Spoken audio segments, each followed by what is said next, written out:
नमस्कार श्रोता बंधु, स्वागत करुछि आम यूट्यूब चैनल बिरंची दास शो को। प्रतिथर परी आज एक सुंदर कहानी आपण मानक पई आनी आछि। आजिरो कहानी को रचना करिसंती गाल्पिक अरविंद दास। हाँ श्रोता बंधु, बेले बेले मनीष परिस्थितिर चापरे पड़ी अभिनेता बा अभिनेत्री पालटि जाइताए। के पेट पाई आउ के निजर इज्जत बंचिबा पाई। एई जेमिति आजिरो कहानीर मुख्य चरित्र जनक परिस्थितिर चापरे राति अंधार मध्यरे निजको बंचेबा पाई केते जे सुंदर अभिनय करि पारे ता प्रतिफलित होइछि। हेले ए अभिनय इच्छाकृत नथिला, बरं थिला बाध्यबाधकतार। तेबे कोन थिला से अभिनय ताकु नै आजिरो कहानीटी गतिशील। कहानीर शीर्षक अभिनेत्री। तेबे गल्प भितर को जीवा पूर्व पुणी थे कही रखी, जदि आपण मैंने एजाए चैनल को सब्सक्राइब करे ना अविलंबे सब्सक्राइब करने सह बेल आइकन को दबाई दियंतु। फल आमर समस्त नुआ नोटिफिकेशन आपण ही प्रथम पाइबे। तेबे आज गल्पर शीर्षक अभिनेत्री गाल्पिक अरविंद दास। वर्षा आरंभ हवा पूर्व घरे पहुंची जाइथिबारु भगवान को मने मने धन्यवाद देउथला लीना। देहटा अबागिया लगुला। ओह, दिन जाक केते जे काम। गीजर ऑन करी उषुम सावर नेला परे हालका लगिला देहटा। गाउनटा देहरे चढ़ई चाहा सस्पेनटा बसई दे चिंता कला रातिर डिनर मेनू। रोषई करने को जम्मा इच्छा नथिला। आज मने पकेबाकू चेष्टा कला से फ्रिज रे परोटा तरकारी छड़ा पिज्जा एवं केक भी थुआ होइछि। गतकाली लीनार जन्मदिन थिला बोली संतोष केक और पिज्जा आनीथिला। मोहम्मती फुंका केक कटा कथा मने पड़ी लीनार मनटा सतेज होईगला। जाहु आज बिना रोषेरे काम चली जीवो। घड़घड़ी चढ़चड़ी सह वर्षा आरंभ होई लाइन चलीगला। चाहा पी सारी मोबाइल लाइट रे कैंडल आउ दियासिल टीपॉय उपरे आनी रखिला लीना। हठात कौन गोटे बाड़ई हेबा शब्द चमकी पड़िला। से ड्राइंग रूम खिड़कीटा बंद हुईनी। तरबर हुई खिड़कीटा बंद कला। हेले दांड बारंडार दृश्य देखी चमकी पड़िला। से बिजुली आलोकरे ताकू लागिला कि जणे घोड़े होई किए बसिछि। किए सेठी कौन करुच? पाटी कला लीना। लीना झरका फांकरे देखिला बारंडारे गोटे झियो बसिछि। वर्षा जोगु एठी बसी जाइछि। वर्षा छाड़ी गले चली जिबे। निराश्रय भली लागुतला। से झरकाटा बंद करी बेडरूम को चली आसिला लीना। किछि समय पर वर्षार बेग कमी जाइथिला। झरका फांकरे लीना देखिला झियोटा सेठी सेमती चुपचाप बसिछि। 25-26 वर्षर बयस्का झियोटा मुहरे भय आशंका स्पष्ट बारी होई पड़ुथाए। मेघ तो कमी गलानी, एठू चली जा, आदेश देवा ढंगरे कहला लीना। छोट रोगिणा छुआटा को धरी केमिति जीवी मा? मो स्वामी परा आमको एठी बसई दे ऑटो किंबा रिक्साटे जोगाड़ करने को जाइछन्ति। घरे कण आउ केही नाहांति कि? हठात चमकी पड़िला लीना। ओलोटा एमिति प्रश्न काहींकी पचारुछि स्त्री लोक? सांगरे पुणी छुआ आउ स्वामी अछन्ति। ठाउरिया चोर नुहे तो? एमिति अंधारिया रातिरे हाथ सफी पई बड़ मौका। बारंडारे थुआ होइतिबा स्कूटीटा को देखिनेला लीना। विरक्त लगिला ताकू घर मालिक उपरे। बारंडारे ग्रिल थिले भी चाबी पकी पारंता। केबेठू कही कही एई मासरे लगेई दबो बोली कही चलीछि। तेबे एई जंतुटा को केमिति एठू तड़ा जीवो ता चिंता करुथला लीना। प्रकुस्थित हुई लीना उत्तर देला, मो स्वामी ओ झियो घरे अछंती। तोर एते कथा पचारिबा कोन दरकार? शीघ्र गलु एठू। क्षीर टिके आज्ञा मिलिबो? पाउरुटी क्षीर हेले मो छुआ को खोई दी थांती। भोक उपास रे छुआटा सोई पड़िछि। ता बापा केतेबेले आसीबे के जाने? एते रातिरे गाँ को जेबा पई बस को आज्ञा मिलिबो? विरक्त रे भरिगला लीनार मन। कि अजब लोक आसी जुटंती।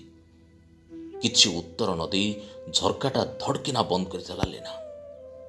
वर्षार बेग पुणी बढ़िबा आरंभ होईगला। बाहरे बसीथिबा युवतीटी एथर ठिया होई बारांडा पाच पाखक आसी वर्षार राति को परीक्षा करने भंगी अनौथला से अंधार रे। ହଠାତ୍ ଘର ଭିତରୁ କଥାବାର୍ତ୍ତା ଶୁଣାଗଲା। ବାରଣ୍ଡା କାନ୍ଥକୁ ଆଉଜି ଯୁବତୀ ଚୁପଚାପ ଠିଆ ହେଲା। ଭିତରୁ ଲୀନାର ସ୍ୱର, ଶୁଣୁଛ? ବାହାରେ ଛୁଆଟେ ଧରି କିଏ ଗୋଟେ ସ୍ତ୍ରୀଲୋକ ବସିଛି। ଖାଇବା ଜିନିଷ ପୁଣି ମାଗୁଥିଲା ମୋତେ। ପୁରୁଷ କଣ୍ଠସ୍ୱର। ଦାନିପୁଣିଆ ଦେଖେଇ ହୋଇ ଏଇ ଅନ୍ଧାରେ କାହାକୁ କିଛି ଦେବା ଦରକାର ନାହିଁ। ଶୀଘ୍ର ଏଠୁ ଚାଲିଯିବାକୁ କୁହ। କିଛି ବାସନ ପଡ଼ିବାର ଶବ୍ଦ। ପୁଣି ଲୀନାର ସ୍ୱର, ଦୁଇଥର ମୁଁ ତାକୁ କହିସାରିଲିଣି। ତା ସ୍ୱାମୀ ଆସିଲେ ସେ ଯିବ ବୋଲି କହୁଛି। ଛୋଟ ଛୁଆଟା ଅଛି ବୋଲି ବାଧ୍ୟ କରି କିଛି କହିପାରିଲିନି। ଏମିତି ଲୋକଗୁଡ଼ାକୁ କ'ଣ ବିଶ୍ୱାସ? ବାହାରେ ପୁଣି ଗାଡ଼ିଟା ଥୁଆ ହୋଇଛି। ଜଲ୍ଦି ନ ଗଲେ ପୋଲିସକୁ ଡାକିବାକୁ ପଡ଼ିବ। ଘର ଭିତରୁ ପୁଣି ଏକ ଝିଅର କଣ୍ଠସ୍ୱର। ଯୁବତୀଟି କାନ ଡେରିଲା। ମାମା, ମୋ ସାଙ୍ଗ କହୁଥିଲା ଛୋଟ ଛୋଟ ଛୁଆମାନଙ୍କୁ ଧରିକରି ସ୍ତ୍ରୀ ଲୋକମାନେ ଭିକ ମାଗୁଛନ୍ତି। ସେ ପିଲାଗୁଡ଼ିକୁ ଚୋରି ଆଣୁଛନ୍ତି। ଯୁବତୀଟି ଏଥର ଜାକିଜୁକି ହୋଇ ପୁଣି ବସି ପଡ଼ିଲା ବେଞ୍ଚ ଉପରେ। ଝରକଟା ମେଲେଇ ଏଥର ହାତରେ ମହମବତୀଟା ଧରି ଲୀନା ସେ ଯୁବତୀ ଉଦ୍ଦେଶ୍ୟରେ କହିଉଠିଲା, ଏଇ ମୋ ସ୍ୱାମୀ ବିରକ୍ତ ହେଲେଣି। ଭାରି ରାଗି ମଣିଷ ସେ। ଧକ୍କା ମାରି ଏଠାରୁ ବାହାର କରିବା କିମ୍ବା ପୋଲିସ ଡାକିବା ମୋତେ ଆଦୌ ପସନ୍ଦ ନୁହେଁ।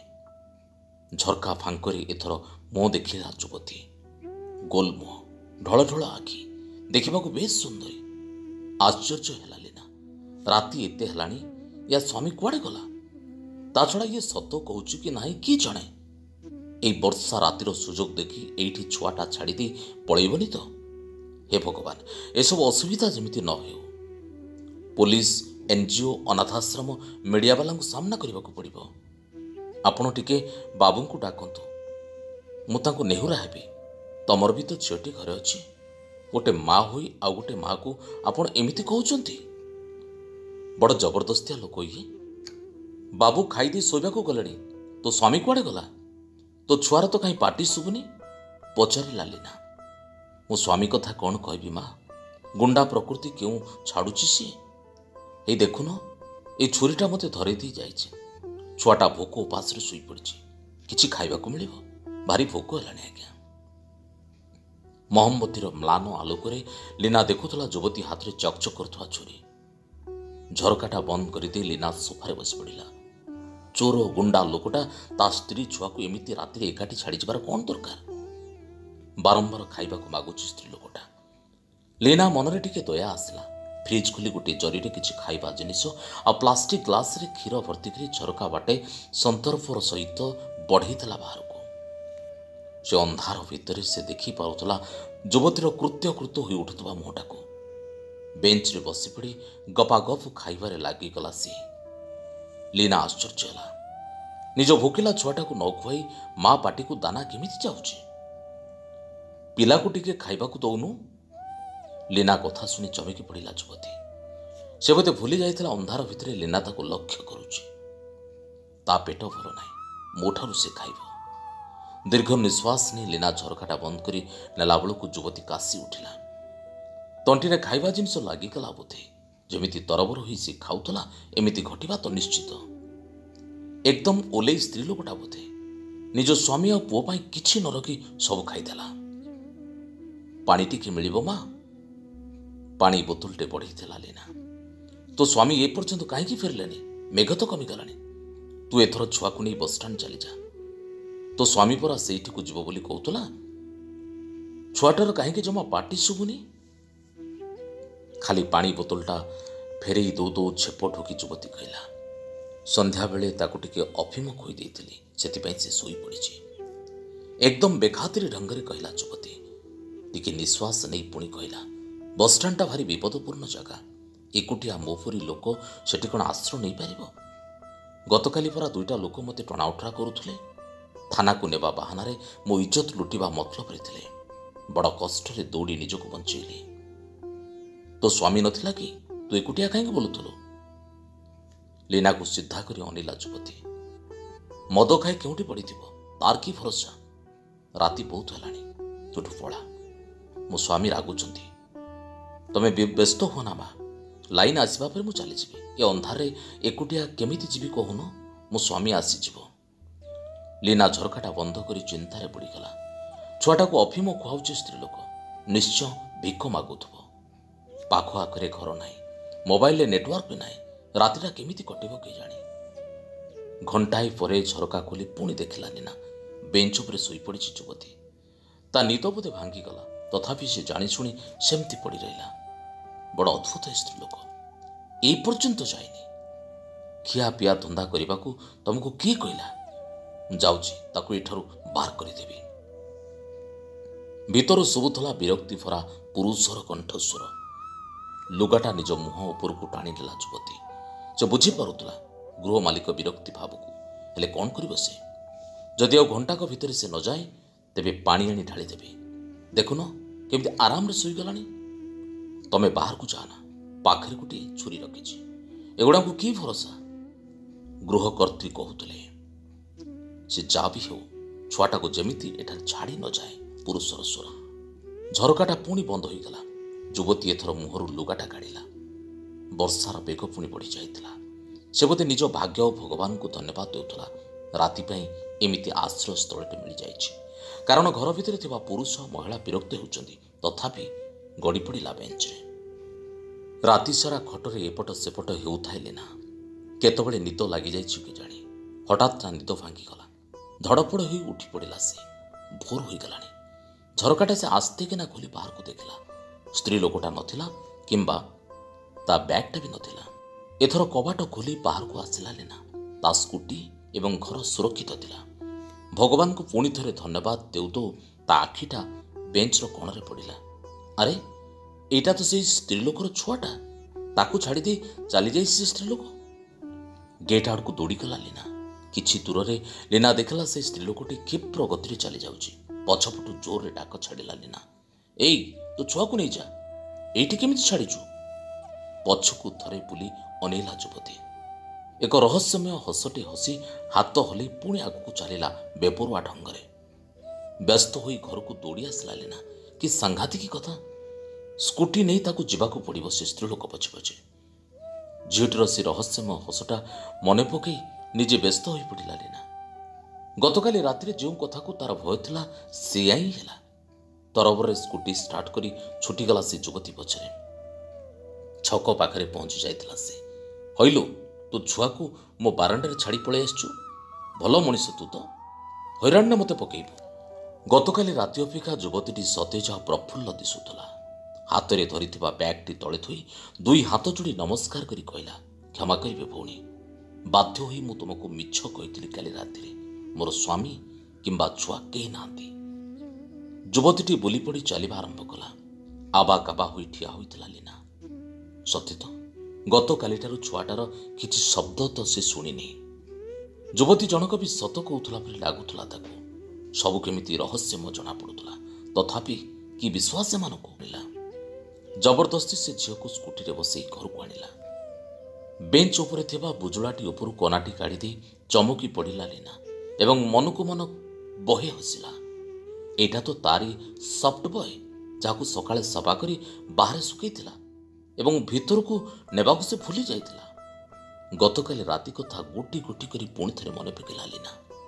କେବଳ ରାତି କଟେଇବା ପାଇଁ ଏ ଝିଅଟି ସବୁ ନାଟକ କରୁଥିଲା। ଏତେ ନିଖୁଣ ଅଭିନୟ! ଝିଅଟି ହସି ଦେଇ କହିଲା, ଛୁଆ କଥା ନ କହିଥିଲେ ତମ ବାରଣ୍ଡାରେ ରାତି କଟେଇବାକୁ ତଥା ଖାଇବାକୁ କ'ଣ ଦେଇଥାନ୍ତ ମା? ତମ ସାହାଯ୍ୟ ପାଇଁ ଅନେକ ଅନେକ ଧନ୍ୟବାଦ ଭଉଣୀ। ନହେଲେ ବର୍ଷା ରାତିରେ ମୋତେ ଏକୁଟିଆ ପାଇଥିଲେ ଏ ସହରର ଶାଗୁଣା କୁକୁର ରୂପୀ ମଣିଷ ଗୁଡ଼ାକ କ'ଣ କରିଥାନ୍ତେ କହୁନ? ସତ କହୁଛି, ସେ ବୁଜୁଳାରେ କୌଣସି ଛୁଆ ନାହିଁ। କାମ ପାଇବା ପାଇଁ ସହରକୁ ଆସିଥିଲି। ଏବେ ଭାବୁଛି ଗାଁ ହିଁ ମୋ ପାଇଁ ସୁରକ୍ଷିତ ଜାଗା। ବେଞ୍ଚ ତଳେ ପଡ଼ିଥିବା ପ୍ଲାଷ୍ଟିକ ଛୁରାଟା ଗୋଟିଏ ଆଣି ଲିନା ଆମୋଦିତ ହେଲା। କେତେ ଉପସ୍ଥିତ ବୁଦ୍ଧି ସତରେ ଝିଅଟାର। ଝିଅଟା ତ ତାଠାରୁ ଉଚ୍ଚକୋଟୀର ଅଭିନେତ୍ରୀ। ଭୟ ତାକୁ ବିତ ଲାଗୁଥିଲା। କେହି ଜଣେ ମହାପୁରୁଷଙ୍କ ବାଣୀ ମନେ ପଡ଼ିଲା ଲିନାର। ନିଜକୁ ଏକୁଟିଆ ଭାବିଲେ ମନରେ ଭୟ ଆସେ। ସବୁବେଳେ ଭାବ ତମେ ଏକ କାଳ୍ପନିକ ଭିଡ଼ର ବଳୟ ଭିତରେ ଅଛ। ଦେଖିବ ଭୟ ଆପେ ଆପେ ଛାଡ଼ିଯିବ। ଗତକାଲି ରାତିରେ ଭୟ କରି ଶୋଇପାରି ନଥିବାରୁ ଝିଅଟା ଉପରେ ଯେଉଁ ରାଗ ଆସୁଥିଲା, ବର୍ତ୍ତମାନ ତାହା ଦୂର ହୋଇ ବଦଳି ଯାଇଥିଲା ଆନନ୍ଦ ଆଉ ପ୍ରଶଂସାରେ। ଏମିତି ଏକ ସୁନ୍ଦର ନାଟକର ପ୍ରତ୍ୟକ୍ଷ ଅନୁଭୂତି ତା ମନ ଆଉ ହୃଦୟରେ ଭରି ଦେଉଥିଲା ପୁଲକ। ମନେ ମନେ ଧନ୍ୟବାଦ ଦେଉଥିଲା ସେ ଅଜଣା ଝିଅଟାକୁ ଲିନା। ମନେ ମନେ ହସିଲା ଲିନା। ଘର ଭିତରକୁ ଆସିଲା ସେ। ଏକ ରେଡିଓ ଜକି ତଥା ମିମିକ୍ରି ଆର୍ଟିଷ୍ଟ ଭାବେ କାମ କରେ ଲିନା। ସେ ନିଜେ ଏକାକୀ ଏଇ ଘରେ ରହୁଛି ବୋଲି ସେ ଝିଅଟା ଯେମିତି ନ ଜାଣୁ ଭାବି ସ୍ୱର ପରିବର୍ତ୍ତନ କରି ଲିନା ହିଁ ପୁଅ ଝିଅର ସ୍ୱରରେ କଥା କରୁଥିଲା।